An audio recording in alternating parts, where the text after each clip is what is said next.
السلام عليكم ورحمة الله وبركاته. اهلا بيكم في فيديو جديد على قناة ميكس كروشيه. النهاردة هنشتغل شنطة تحفة جدا بتصميم مختلف. هنشتغل بخيط مكرمية قطن. طبعا تقدري تشتغلي باي نوع خيط متوفر عندك. انا هبدأ بخيط الموف السادة وهشتغل بإبرة رقم 3.5. سمك الخيط 2 مللي. هبدأ اشتغل في الاول القاعدة، هبدأ اشتغل في الاول بإبرة رقم 2.5، لكن الشغل بعد كده هيبقى برقم 3.5 لاني محتاجة القاعدة تبقى متماسكة. 2.5 وتقدري تشتغلي بإبرة رقم 3 هتبقى حلوة برضه. هنبدأ كده في عمل القاعدة وهنبدأ بعقدة بداية، وهبدأ اشتغل 44 غرزة سلسلة. 1 2 3. كده انا اشتغلت 44 غرزة سلسلة. الخطوة اللي بعد كده هرتفع سلسلة واحدة وهبدأ اشتغل في السلسلة اللي بعديها غرزة حشو، وهشتغل في السلسلة اللي بعديها غرزة حشو، وفي السلسلة اللي بعديها غرزة حشو، وهكذا.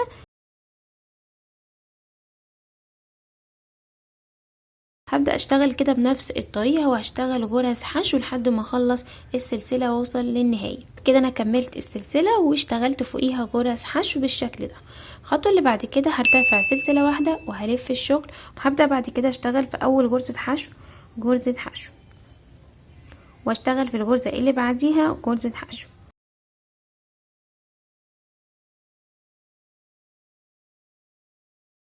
هفضل شغاله كده بنفس الطريقه لحد ما اوصل لنهايه السلسله، وهرتفع سلسله واحده وهلف الشغل واشتغل رايح جاي رايح جاي لحد ما اوصل للارتفاع اللي انا محتاجاه للقاعده. هكمل وارجع لكم تاني. كده انا اشتغلت رايح جاي وارتفعت 12 سطر. الخطوه اللي بعد كده هاجي هنا هنزل في نفس المكان واشتغل غرزه حشو واحده. بعد كده هشتغل في الغرزه اللي بعديها غرزه حشو واحده، واللي بعديها غرزة حشو واحدة. كل سطر يقابلني هنا هشتغل قصاده غرزة حشو واحدة بالشكل ده كده.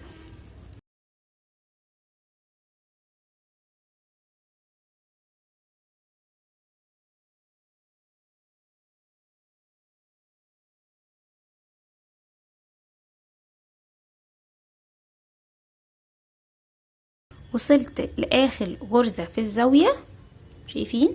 هشتغل فوقيها غرزتين حشو. 1 2 بالشكل ده كده. وهكمل وبشتغل في الغرزة اللي بعديها غرزة حشو واحدة، وبشتغل في الغرزة اللي بعديها غرزة حشو واحدة.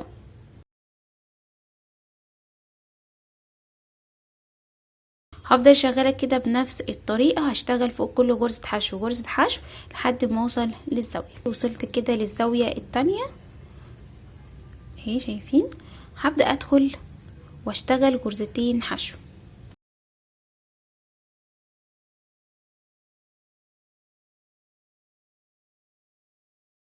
بعد كده بكمل السطر ده، وزي ما قلت كل سطر يقابلني هشتغل قصاده غرزه حشو واحده.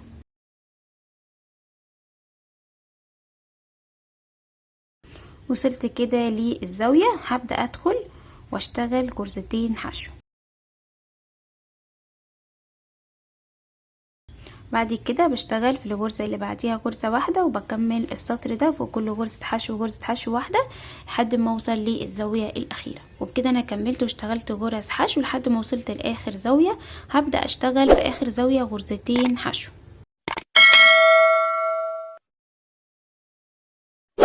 بعد كده هقفل الدور بمنزلقة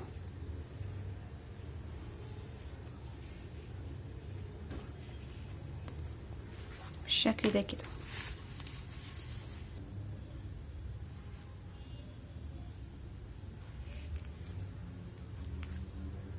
ارتفاع القاعدة 7 سنتي،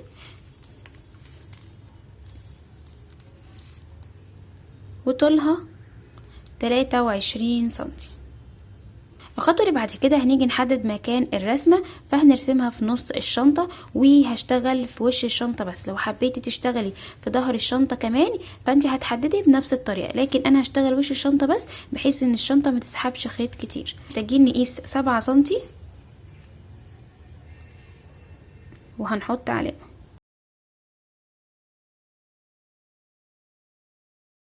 وهنقيس الجهة التانية برضو 7 سنتي.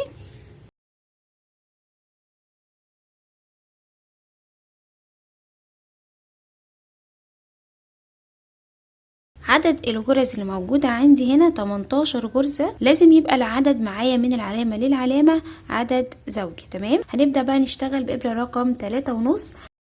الخطوة اللي بعد كده هرتفع 3 سلاسل، 1 2 3 بمثابة عمود معايا، وهلف الخيط على الإبرة وهشتغل في الغرزة اللي بعديها غرزة عمود. الغرزة اللي بعديها هشتغل غرزة عمود،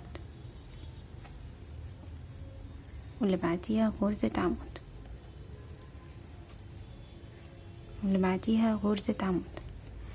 لو ايديكي واسعة في الشغل ممكن تشتغلي بإبرة رقم 3 وتشتغلي بنفس التفاصيل.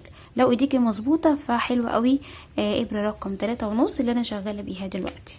اكمل كده فوق كل غرزة غرزة عمود فوقيها.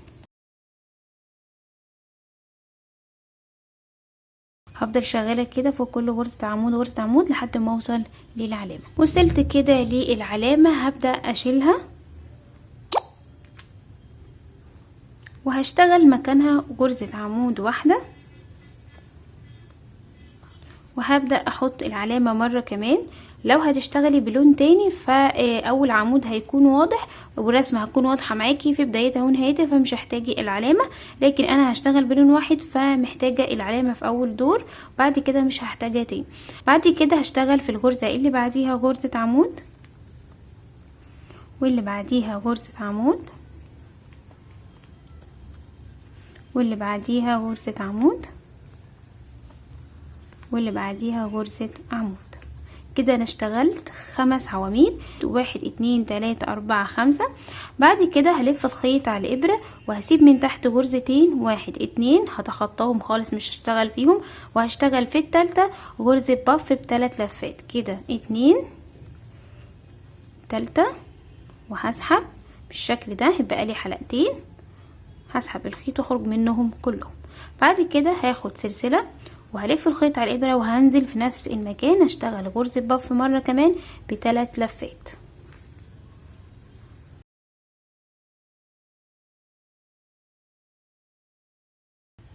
بعد كده هلف الخيط على الابرة وهتخطى غرزتين مش هشتغل فيهم، 1 2، وهشتغل في التالتة غرزتين بف ب3 لفات وما بينهم سلسلة.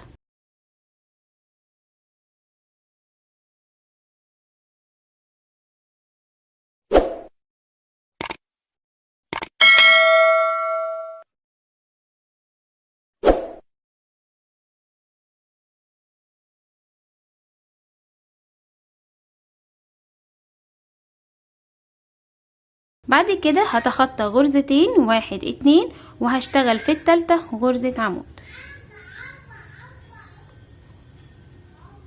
هلف الخيط على الابرة وهشتغل في الغرزة اللي بعديها غرزة عمود،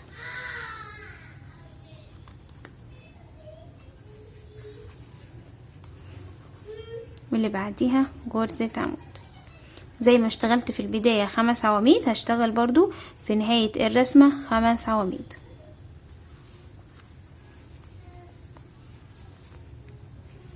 العمود الخامس هشيل العلامة وهبدأ اشتغل العمود الاخير. بعد كده هحط العلامة تاني وبكمل عادي خالص فوق كل غرزة عمود غرزة عمود. الف القطع كلها لحد ما اوصل لنقطة البداية وارجع لكم تاني. وبكده انا وصلت لي البداية هبدأ اقفل الدور في ثالث سلسلة من سلاسل ارتفاع بمنزلقة. بعد كده هرتفع سلسلتين وهلف الخيط على الابرة وهنزل في نفس المكان هشتغل غرزة عمود.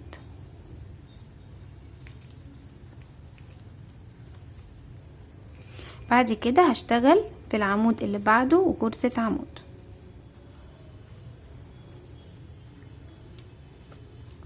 وفي العمود اللي بعده هشتغل غرزة عمود واحدة. هشتغل فوق كل غرزة عمود وغرزة عمود لحد ما اوصل للعلامة. وصلت كده للعلامة، هبدأ اشيلها وهلف الخيط على الابرة وهشتغل مكان العلامة عمود امامي، شايفين بالشكل ده.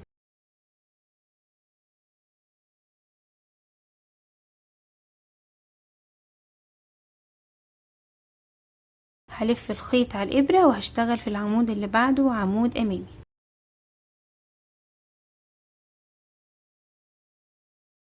هلف الخيط على الابرة وهشتغل في العمود اللي بعده عمود امامي.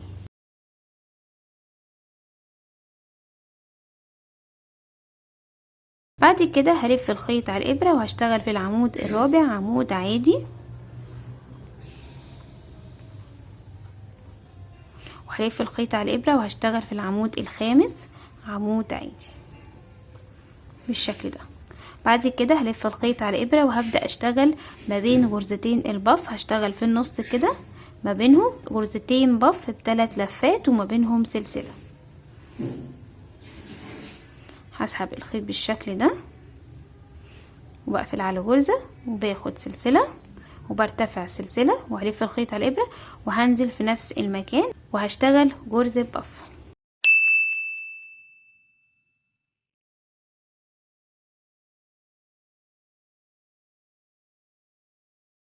بعد كده هلف الخيط على الابرة وهتنقل على طول لغرزة البف اللي بعديها، هشتغل ما بينهم كده غرزة بف ب3 لفات وبسحب الخيط وبرتفع سلسلة وفي نفس المكان بشتغل غرزة بف مرة كمان ب3 لفات.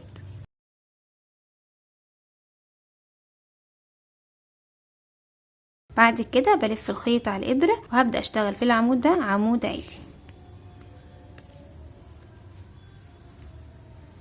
وهلف الخيط على الابرة وهشتغل في العمود اللي بعده عمود عادي.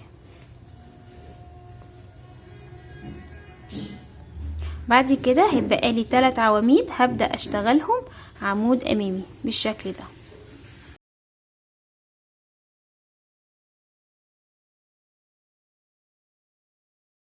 العمود اللي بعده العمود التاني،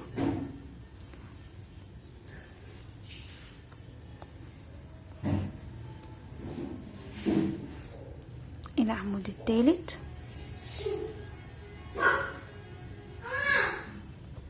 وبكمل عادي خالص. فوق كل غرزة هشتغل فوقيها غرزة عمود لحد ما اوصل لنقطة البداية. كده انا وصلت للبداية وهبدأ اقفل الدور في اول غرزة عمود بغرزة منزلقة. بعد كده هرتفع سلسلتين وهلف الخيط على الابرة وهنزل في نفس المكان واشتغل غرزة عمود، وهكمل فوق كل غرزة عمود غرزة عمود بالشكل ده لحد ما اوصل لاول غرزة عمود امامي. وصلت كده لاول عمود امامي، هبدأ الف الخيط اشتغل فوقيه عمود امامي، وهشتغل في العمود اللي بعده عمود امامي، وهشتغل في العمود الثالث عمود امامي.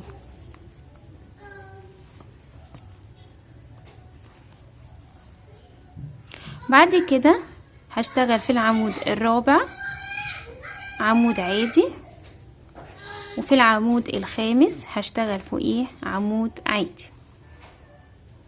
بعد كده هتنقل لغرزة البف وهشتغل ما بين الغرزتين بالشكل ده كده في النص، وهشتغل غرزتين بف ب3 لفات وما بينهم سلسلة.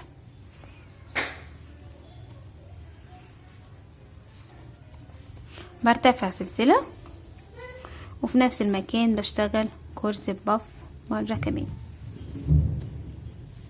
بعد كده بتنقل على طول لغرزة البف اللي بعديها وبشتغل ما بين الغرزتين كده في النص، وبشتغل غرزتين بف ب3 لفات وما بينهم سلسلة.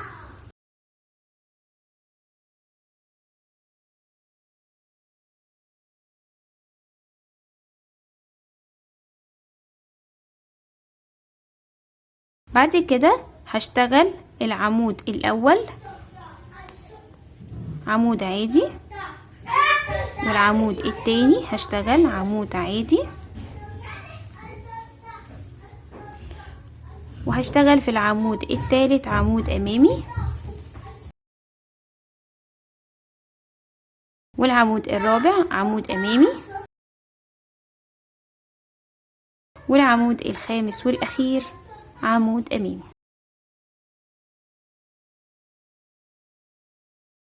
بعد كده هشتغل في العمود اللي بعده غرزة عمود عادي، واللي بعده عادي خالص.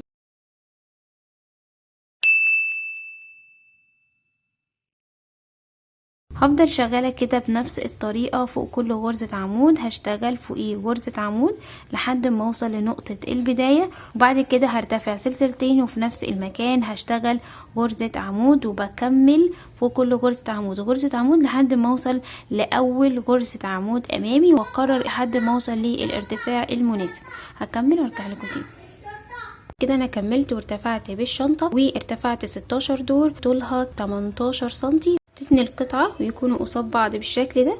تقدري تحطي علامة في بداية الرسمة، شايفين بداية الرسمة معايا هنا في العمود الامامي، فاحنا هنعمل كده وهنحط علامة هنا.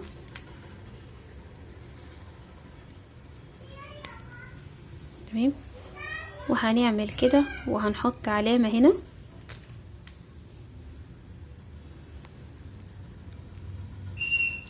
بالشكل ده. طيب الخطوة اللي بعد كده احنا محتاجين الرسمة بتاعتنا تبقى بارزة شوية، فانا هحتاج 6 غرز، وهتني القطعة دي كده بالشكل ده، و6 غرز من هنا، وهبدأ اتني القطعة بالشكل ده، وهمشي عليهم بغرز حشو. هنعلم الاول، هنعد 1 2 3 4 5 6، وهنبدأ نحط العلامة في العمود السابع، هنبدأ نعد من بعد العمود الأمامي 1 2 3 4 5 6، ونبدأ نحط العلامة في العمود السابع.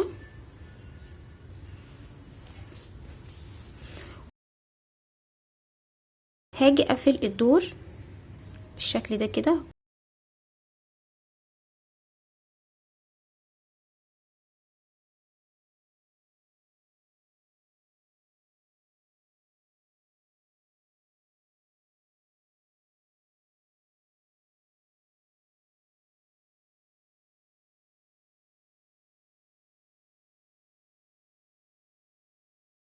وهرتفع سلسلة واحدة، وهبدأ اشتغل هنا غرزة حشو، واشتغل في الغرزة اللي بعديها غرزة حشو، وبكمل كده فوق كل غرزة غرزة حشو لحد ما اوصل للعلامة.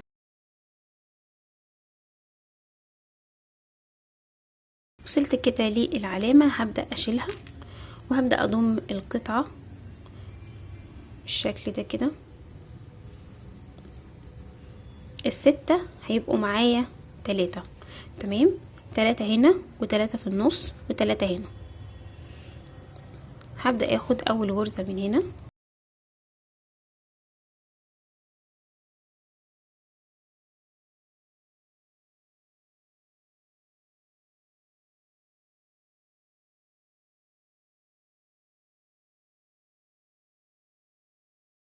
بعد كده هكمل فوق كل غرزة هشتغل غرزة حشو.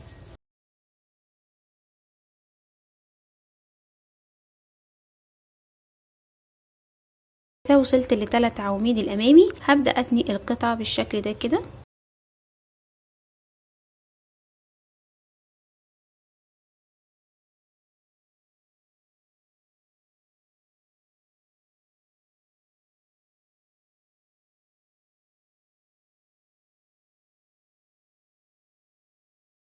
وهنا الغرزة الأخيرة مع الغرزة الأخيرة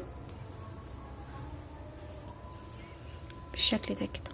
هكمل فوق كل غرزة غرزة حشو، وهكمل بالشكل ده لحد ما اوصل لنقطة البداية. وبكده انا وصلت لنقطة البداية. حابة بس افكركم او حابة اوضح حاجة.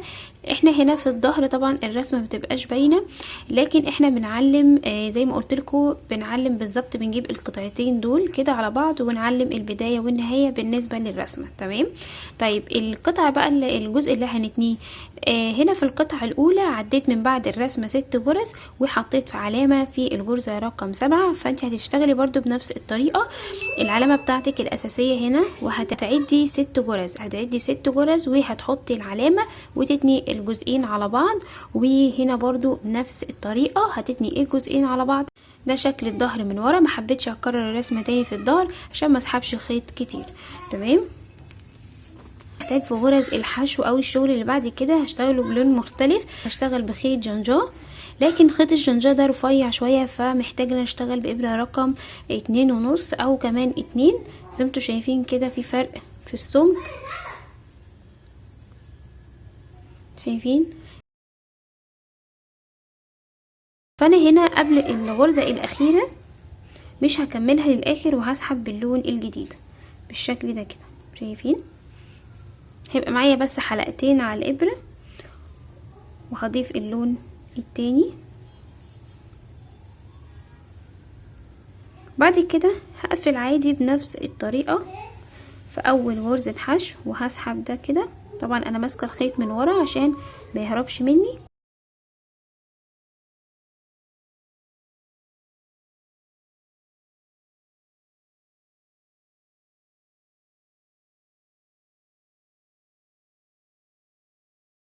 وبشد بقى شدة كويسة،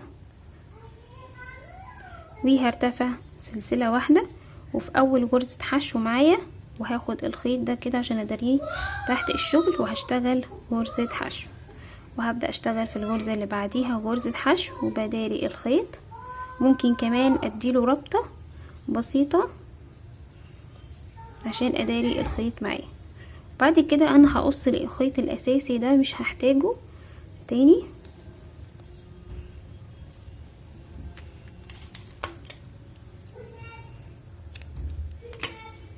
دريت شوية تحت الغرز بحيث ان هو ما يفكش معايا، وبكمل عادي خالص بالشكل ده.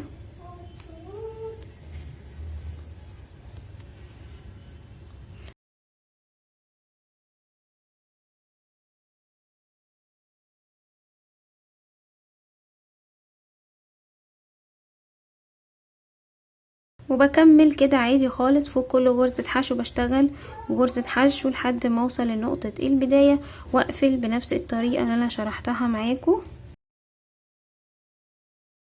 انا هرتفع 6 ادوار كده. انا وصلت لنهاية الدور. الخطوة اللي بعد كده هنيجي نقفل الدور بتاعنا.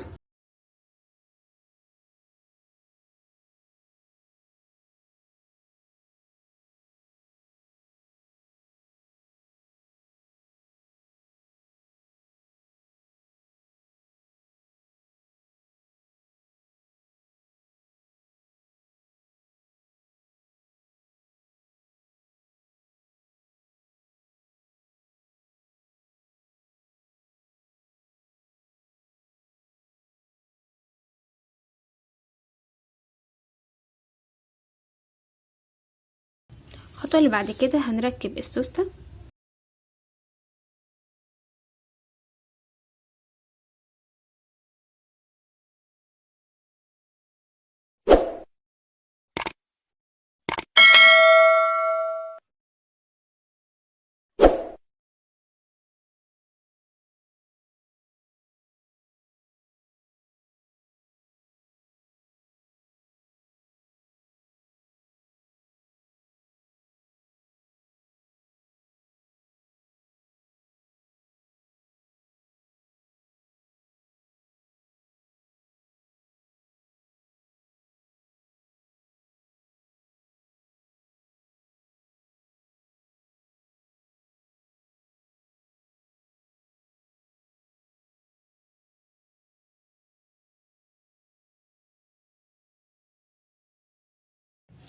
وبكده أنا انتهيت من الفيديو. اتمنى يكون الفيديو عجبكم والشنطه عجبتكم والشرح كان سهل وبسيط عليكم.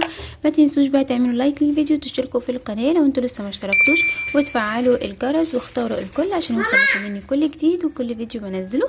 واتمنى كمان تشيروا الفيديو. وبس كده، والسلام عليكم.